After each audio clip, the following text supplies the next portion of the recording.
It says ta'aseh lecha rav, meaning that every person needs to get himself a rabbi. Now, what is it to get a rabbi? What is it? Okay, so everybody goes to the Beit Knesset. There's a rabbi there. That's not a rabbi. He's a rabbi, of course. He's a rabbi, but it doesn't necessarily mean he's your rabbi.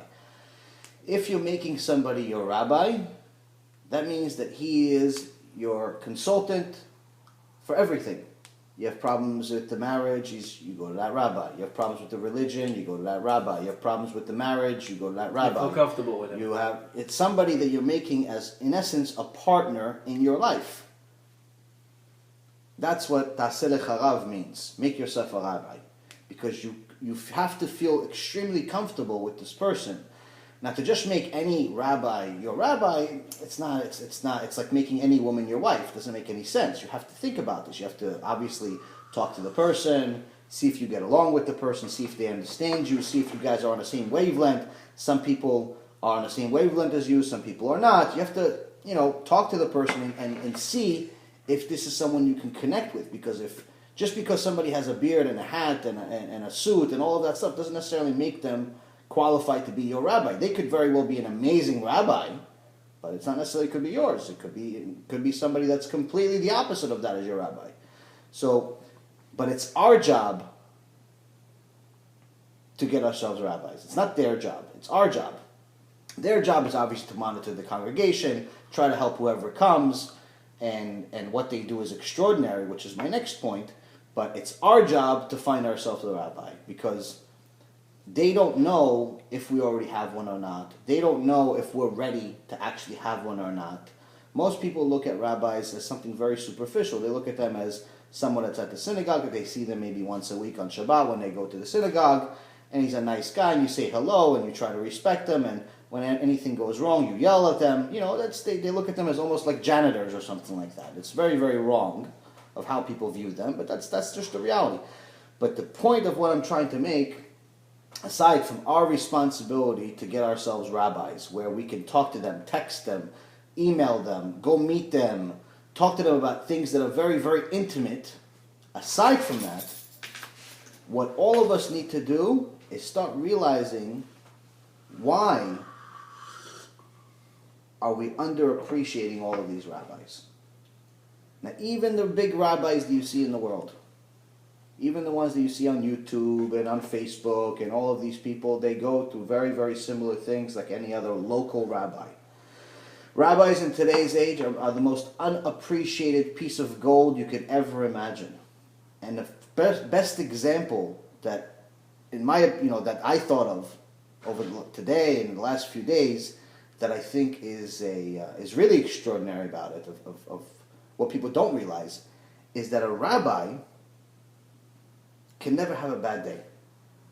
If you really think about it, they're not allowed to have a bad day. And I don't mean that they never have bad days, but they can never show anyone that they are having a bad day. Because people, if you're a rabbi, people come to you every day. One, after another, after another, after another. And what do they come to? They don't come to you, hey, Rabbi, I just won the lotto, I wanted to give you half of it. No, never. Never in history does that happen. What do they come to you? Rabbi, I just lost all my money. Rabbi, my wife is cheating on me. Rabbi, my kids are having problems in school. Rabbi, I have this problem. Rabbi, this one's dying. Rabbi, I'm dying. Problems, tzarot. Tzarot, all day, that's all they hear is tzarot and tzarot and tzarot and problems from all walks of life. If you want to really, honestly, I think that somebody should make like some type of movie about this, of just taping one rabbi's phone calls or conversations for 1 week. Just 1 week. If anyone listens or watches this movie of just listening, not responding, not interacting, just listening to the phone calls that any of these rabbis get each week, I bet anything that person not only does tshuva, but from that point on will never ever say anything bad about any rabbi. Because when you really realize what they go through and what they have to do all day, it's something extraordinary. They're not allowed to have a bad day. What are you going to say? So somebody says, listen, Rabbi, so-and-so has the machala. They have the disease. They have cancer. Lo alenu. The doctor said they only have a few months, What does the rabbi say? Yeah, I'm having problems with my parnasah too. Oh yeah, I know, my so-and-so I know also died. What is he going to say to you? He can't. What is he going to say? He's not a psychiatrist that is going to tell you, oh listen, maybe if you meditate and you pay me an extra $300 an hour, maybe it'll go away. No, the rabbi is going to try to give you some solid advice. Pray to Hashem, get closer to Hashem, do things that are going to be conducive to your life, spend time with them. He's going to try to teach you things that you can take with you for the rest of your life, not just for that one particular meeting. And I'm talking about real rabbis. I'm not just talking about anybody with a beard. If it was just about anybody with a beard, you'd call me a rabbi already. Well, it's not a rabbi, not even 1% of a rabbi. But the point here is that when you think about these special people, that they go through so much. And it reminds me for myself, and the reason why I even had the thought of this is because I thought about my business days when I had all these employees. And I remember, when we were at the top, there was one thing different than when we started falling.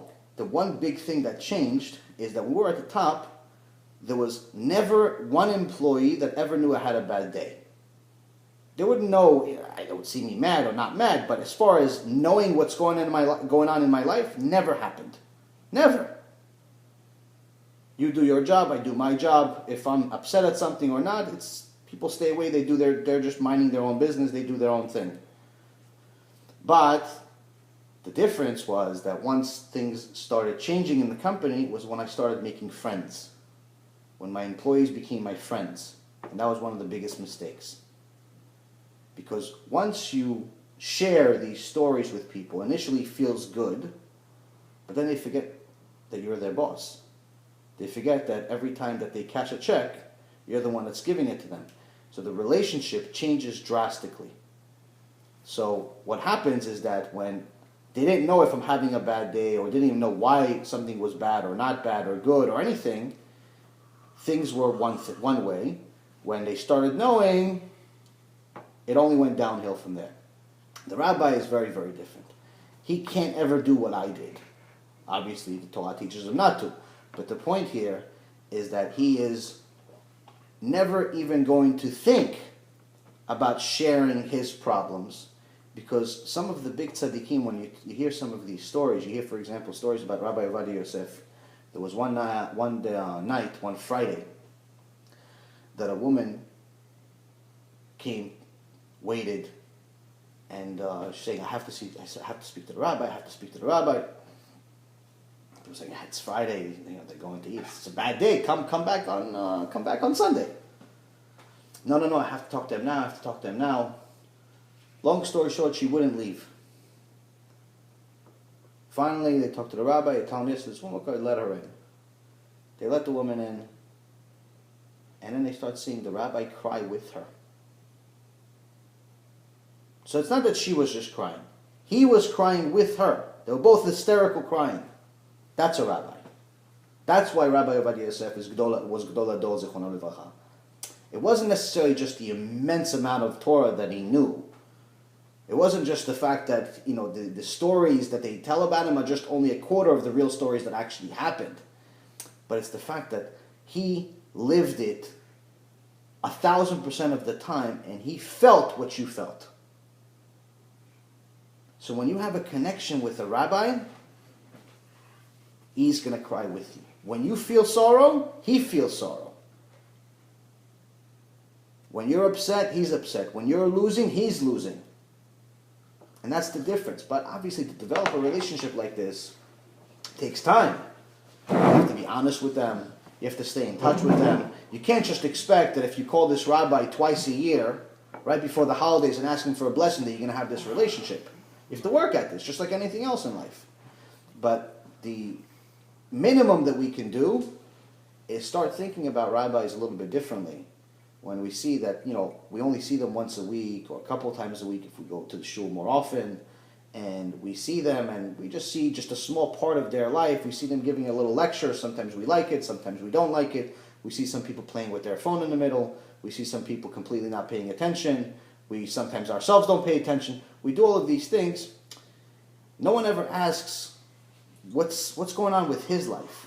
And no one's generally going to know. And I can tell you that some of the problems that we're going through are the very same ones that they're going through. But I saw one time a picture, one of these pictures they put on the internet, and they have a picture of a lion, and it says the difficult part about being at the top is that no one asks if you're okay.